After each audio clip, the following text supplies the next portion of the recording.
Dr. Trentinella, we have reached Palm Sunday. It's the beginning of Holy Week, and we are now talking about a marvelous work of art that is different in some ways from the other works that you have shared with us. Tell us about Duccio and the original location of this marvelous piece in a worship space. Yes, I think that for several reasons, this would have also been very special to Duccio himself. It was always intended and created for the cathedral in Siena, which is Duccio's hometown. He had, prior to this, done several commissions of altarpieces, very large works for churches and patrons in Florence. At the time, these city-states are not, Italy is not a country. Siena is its own microcosm. Florence is separate. And so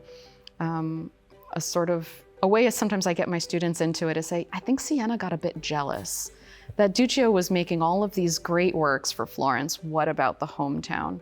And their cathedral had been under construction for a very long time. Unfortunately, the onset of plague had halted construction. They had to pivot. The size of the current cathedral, which is not insignificant, it is a huge space, was a compromise. It was originally only going to be the transept of their original plan. And so if you can imagine this as a sign of the ambition of this very small mountain city that was on the route from the north toward Rome, and so their wealth depended on trade and banking because they were not near the coast. And so they are very small and in a way competing with these larger places like Pisa or Florence.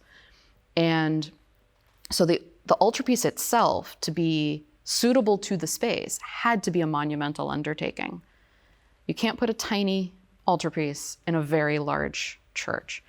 It took 3 years to make. It's double-sided. The front side shows a somewhat traditional Maesta, which is an enthroned Madonna and Child composition surrounded by saints. What is special about this one, because it is so large, the amount of saints and angels and subsidiary figures are counted almost in the dozens as opposed to a handful. They include saints that are recognizable through their iconography as of significance local to Siena. And so not just the scale, but even the content was bespoke to the location and the commission. The backside is entirely different. There are, I believe, 26 individual panels that tell the Passion cycle. You start at the bottom left, read it across the first lower register, go back up the second level, left to right, and you complete the whole cycle. And I don't know that anyone's counted how many hundreds of figures in all of these panels. The entry into Jerusalem is just one of them. And in the cathedral, the general population would have had the Maesta side facing them. The reverse side with all of these Passion narrative panels would have faced the choir area. So the clergy, the church personnel, not the main congregation, but a different population would have that side facing them. But it was possible. You could walk all the way around if you chose to. It wasn't closed off. It just wasn't what was presented during normal Mass. The altarpiece would be perhaps either up on a raised platform or even hung from the ceiling as a backdrop for the priest at the altar. It's not ever really small, even if it's a small space, because it is meant to be visible clearly from the entrance. So if you can't make it close up or even hear what's being said because there's no amplification, there's no microphone, there's only acoustics of the space. In Italian architecture of the Romanesque and Gothic periods, that a lot of it would have been, for small churches, wood construction that's going to absorb the noise. So you may not be hearing the sermon, but you can at least see that picture. Well, in addition to it being a visually stunning piece for the worship space itself, you had talked about the people of Siena. Yes. And what a marvelous work of pride this must have been for the townsfolk there, who maybe didn't see themselves like a Florence or like a Rome, but this was a Siena piece. Yes. The pride that the people had in the debut of this marvelous work of art. What was that like? One of the textual traditions that we have that survived from the Renaissance, it's told after the fact, but It describes that on the day when the finished altarpiece was ready to be moved from Duccio's studio down through the streets of Siena to the cathedral, that the entire town celebrated. It was basically declared a sort of unofficial holiday. There was a parade, there was a whole procession, there was celebration. I can only imagine, I'm imagining Thanksgiving Day, New York City, ticker tape, sound, cheering.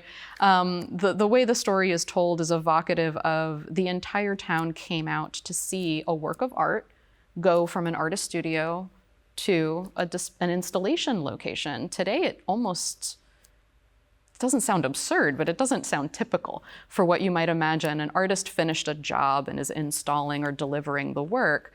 All of Siena came out to witness this monument of an artwork travel from studio to church and participated in its completion and installation. It wasn't just Duccio's success or the church's bragging rights. It was a citywide celebration. Well, I love the meta-level meaning of this, that the entire community came together to celebrate this work of art entering into their sanctuary, a work of art that depicts a grand processional, in a way, of Jesus coming into Jerusalem, which itself was a grand celebration. And you can see that in this particular panel that you have chosen for us.